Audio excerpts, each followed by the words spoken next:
रैया जी, आज आपने पत्रकार वार्ता बुलाई है, क्या कुछ कहेंगे आप?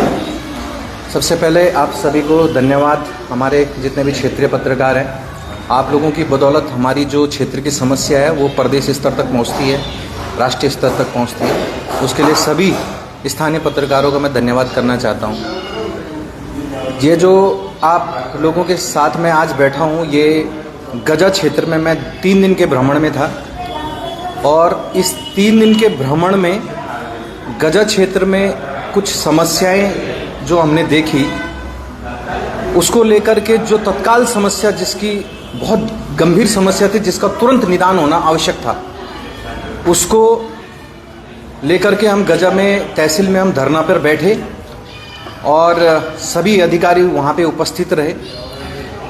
वहाँ पर कुछ लोग गंदा पानी पी रहे हैं और वह गंदा पानी उन बच्चों के, उन परिवार के जीवन के साथ खिलवाड़ है। आज विकसित भारत की हम कल्पना कर रहे हैं, लेकिन आज हम गंदा पानी पीने को मजबूर हैं। आज पहाड़ से लोग पलायन क्यों हो रहे हैं? शिक्षा और स्वास्थ्य के लिए हो रहे हैं, लेकिन वही स्थिति खराब है। लोग शांति से, एकांत से अपनी खेती बाड़ी कर रहे हैं। जिन लोगों के पास पैसा नहीं है, अच्छी नौकरी नहीं है, वो अपने बच्चों को सरकारी स्कूल में पढ़ा रहे हैं, गाँव में रह करके। लेकिन आप देखेंगे तो वहाँ पे अपने घर में शांत वातावरण में जो लोग रह रहे हैं, वहीं सरकार उनको परेशान कर रही है। हाई टेंशन वायर उनके घरों के ऊपर से भेज रही है। उनके फसल खराब हो गए, पौधे फल के पेड़ खराब हो गए, घर से जो मधुमक्खियां हैं वो भाग गई, शहद उत्पादन जो करते थे वो, गाय भैंस जो है दूध देना कम कर दिया उस आवाज़ की वजह से। बड़े बुजुर्ग इरिटेट हो रहे हैं उस आवाज़ से, बच्चे पढ़ नहीं पा रहे हैं। मतलब हम लोग जाएं तो इन सभी समस्याओं को लेके मैं धरने पे, वहाँ पे 1 दिवसीय धरना जो 3-4 घंटे का था, उसके लिए बैठा। और वहाँ पे जो गाँव डांडा क्षेत्र है वो नगर पंचायत में शामिल हुआ और वहाँ पे जो नगर पंचायत अध्यक्ष जी हैं कुंवर सिंह जी, वो उन तक ये मैसेज हमारे द्वारा नहीं पहुँचा गया था, वो खुद ही वहाँ पे पहुँचे। ये एक अच्छी चीज़ है कि चलो कोई जनप्रतिनिधि को ये पता चला कि हमारे क्षेत्र में कोई धरना पे बैठा है और कुछ समस्या को लेके बैठा है, तो वो तत्काल वहाँ पहुँचे। ये अच्छा लगा मुझे और ये होना भी चाहिए एक प्रतिनिधि होने के नाते। लेकिन थोड़ा सा जो उनकी बात करने का जो तरीका था, उनके साथ कुछ हमारे ही माताएं आ रखी थी, जो वो कह रहे थे कि ऐसा गंदा पानी हम पिएंगे, आप कौन होते हो हमें बोलने वाले। तो ये थोड़ा शब्द मुझे बुरे लगे, क्योंकि इस आज़ाद भारत में और विकासशील भारत में, विकसित भारत की ओर जो बढ़ रहा है, उसमें आज हम गंदा पानी पिएंगे और सरकार हमसे पैसे लेगी, तो फिर शासन प्रशासन के ऊपर और क्षेत्रीय प्रशासन के ऊपर बहुत बड़ा सवाल है। तो कुंवर सिंह जी वहाँ पे आए, उन्होंने हमसे थोड़ा सा वार्तालाप करी, इस समस्या को समझा और बोला कि 2017 में भाजपा सरकार में वो थे, फिर वो अपने चुनाव निर्दलीय तरीके से लड़े, फिर उन्होंने भाजपा का दामन थामा। तो मैं उनसे सवाल करना चाहता हूं कि अगर आपने भाजपा का दामन थामा है तो क्षेत्रीय समस्याओं को हल कीजिए, और इसी में समाज की भलाई है। और आप जैसे जो इस समय नेतृत्व वहाँ पे कर रहे हैं अध्यक्ष पद पे, उसकी भी गरिमा है। तो आपने जो अभी आपने मुझे टैग किया और वहाँ पे आपने लिखा कि मैंने वहाँ पे भ्रमण किया और साफ पानी मिल रहा है, जो आपने उस दिन वादा भी किया था वहाँ पे कि टैंक साफ करूँगा, नल साफ करूँगा, डैम प्रूफ लगाऊंगा और साफ पानी मिलेगा और 2 घंटे पानी मिलेगा। तो आज आपने डाला हुआ है, मैं देखूंगा कि ये पानी, साफ पानी कब तक मिल रहा है। लेकिन एक प्रतिनिधि होने के नाते अगर आपने अपने वादों को पूरा किया तत्काल हो भी, तो ये बहुत अच्छा है। और आगे देखते हैं कि और भी जो समस्याएं हमारे क्षेत्र की, वहाँ की हाई टेंशन को लेकर के, वहाँ पे जो घरों से ऊपर से हाई टेंशन वायर जा रहा है, उसका लोगों को केवल फसल का मुआवजा मिला, लेकिन वो घर जो उसके आसपास हैं वो रह नहीं पा रहे हैं उस आवाज़ की वजह से। फसल में अर्थिंग आ रही है। इतना मानव होने के नाते अधिकारियों को, डीएम, एसडीएम को ये जरूर संज्ञान लेना चाहिए कि कम से कम इन लोगों को घरों का मुआवजा देके वहाँ से शिफ्ट किया जाए। विस्थापन की मांग कर रहे हैं तो विस्थापित किया जाए, जबकि लोग 2017 से इसका विरोध कर रहे हैं और 2 सर्वे इसके हुए हैं दूसरी जगह से भी सर्वे हुआ, वहां आबादी नहीं थी, वन विभाग का क्षेत्र था, लेकिन इन्होंने आबादी क्षेत्र से उस हाई टेंशन को, भाई ऐसी क्या मुसीबत पड़ी थी कि आबादी क्षेत्र से आप लेके लोगों को वहां से निकालने का प्रयास कर रहे हैं। ये कुछ सवाल गंभीर हैं कि 2017 से रुका हुआ रहा, और आपके नगर पंचायत, जिससे पहले जो नगर पंचायत अध्यक्ष थे उनके कार्यकाल तक वो गजा में वो लाइनें 2017 से नहीं गई, लेकिन जैसे ही अध्यक्ष बने वो लाइनें उन घरों के ऊपर से क्यों चले गई, जब भी लोग मना कर रहे थे। तो मेरा उनसे निवेदन, जबकि वो परसों बोल भी रहे थे अध्यक्ष जी की इसके लिए हम प्रयास करेंगे, और लोग भी थे बोल रहे थे, अगर सरकार से नहीं होते तो मानवाधिकार आयोग में जाइए, कोर्ट से इसकी लड़ाई को लड़िए। आप बताइए ना लोगों को, वहाँ पे क्षेत्र के अधिकारियों को बुलाइए कि सुनिए इस आवाज़ को, कितना तगड़ी तेज आवाज़ आ रही है। ये है। और गजा की समस्या, एक और चीज़ मुझे वहाँ पे लगी 2-3 दिन जब मैं वहाँ पे गया, पार्किंग की बहुत बड़ी, क्योंकि नगर पंचायत है और वहाँ पे पार्किंग होनी चाहिए। जो टैक्सी, इतनी गाड़ियाँ वहाँ पे, पूरा चाका, राणाकोट, लसेर, गजा, सारे लोगों का एक तरह से वो बाजार है, द्वार है वो गजा जो मार्केट है। तो वहाँ पे एक पार्किंग की मुझे कमी महसूस हुई। हो सकता है कि आने वाले समय में वो पार्किंग बने, और मेरा यही आग्रह है कि वहाँ पे एक पार्किंग बने ताकि लोगों के लिए।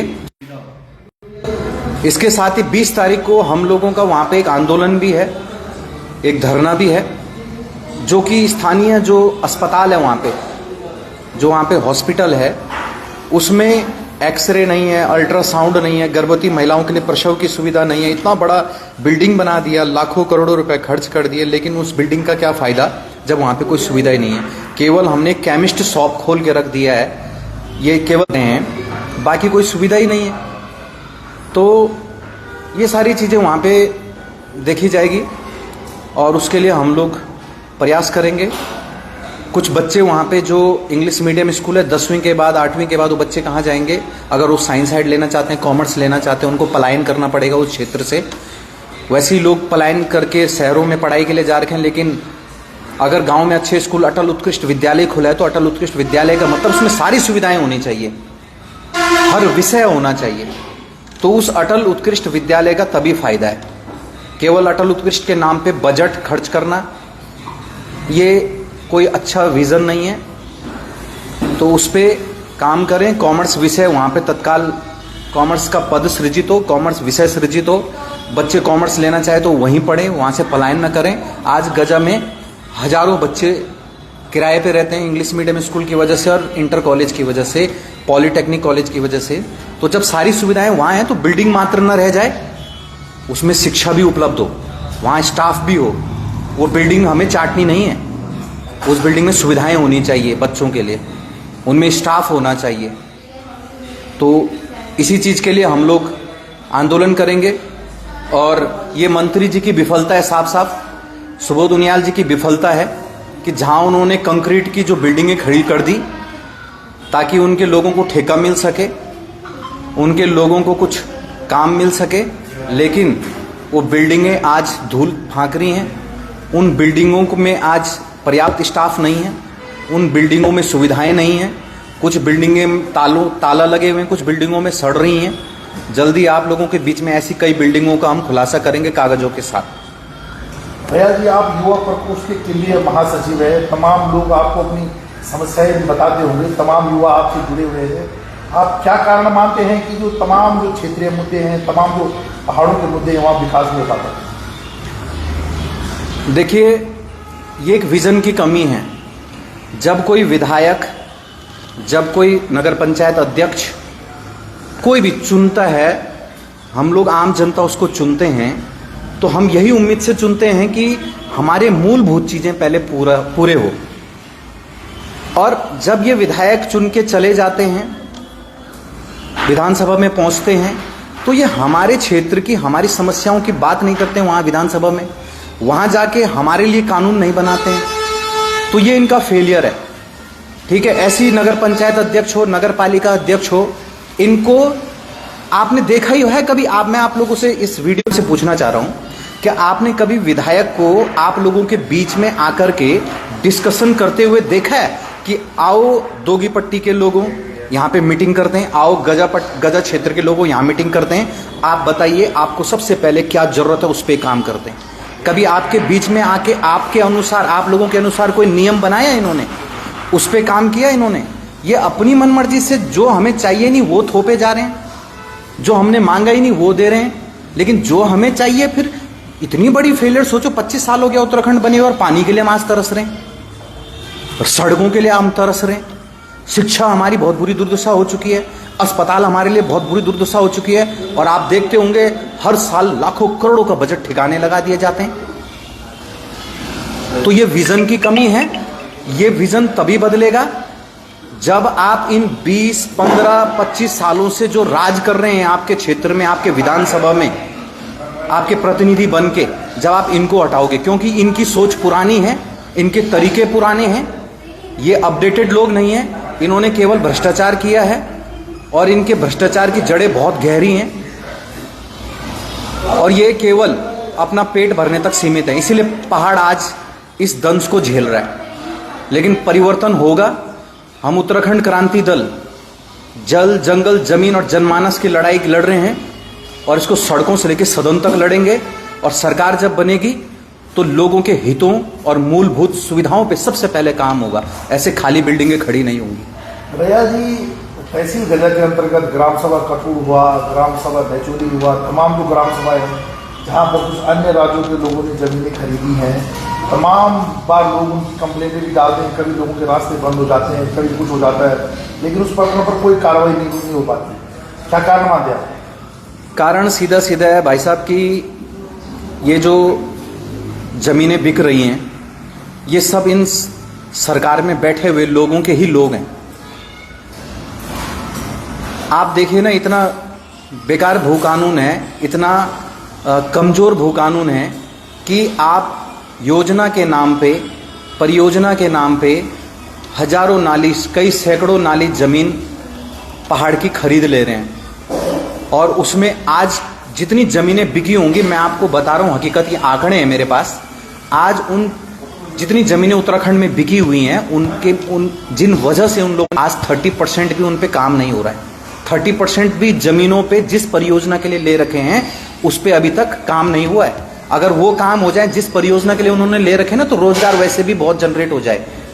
लेकिन आज इन भूमाफियाओं ने हमारे पूरे उत्तराखंड को बेच लिया। एक ने खरीदा, उसने दूसरे को बेचा, बस इसको व्यवसाय बना दिया।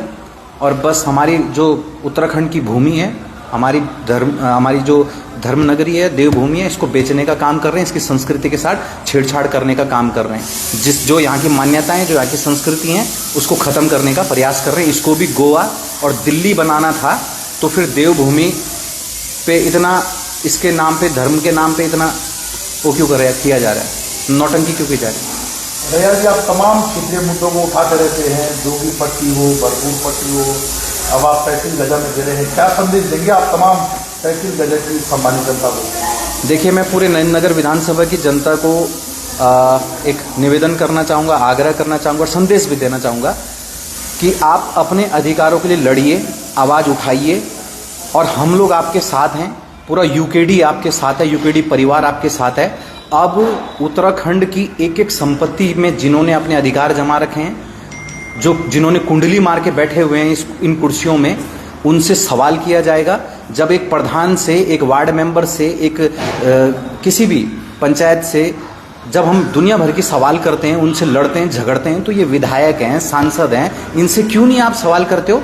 ये आपके लिए बनाए गए हैं, आपसे हाथ जोड़ जोड़ के इन्होंने वोट लिए हैं। अब ये दिल्ली, देहरादून में एसी की गाड़ियों में घूम रहे हैं, अब आपके बीच में नहीं आ रहे हैं। जहां मिले आप लोग सवाल कीजिए, अपने अधिकारों के लिए लड़िए, जागरूक बनिए। और हम लोगों को अब हर क्षेत्र में, गजा से लेकर के दोगी पट्टी से लेकर भरपूर पट्टी, धमानसू, धारक्रिया, हर जगह हम अब लीडर तैयार कर रहे हैं। जो लीडर आवाज़ उठाना चाहता है, जो अपने क्षेत्र की समस्या उठाना चाहता है, वो यूकेडी से जुड़िए।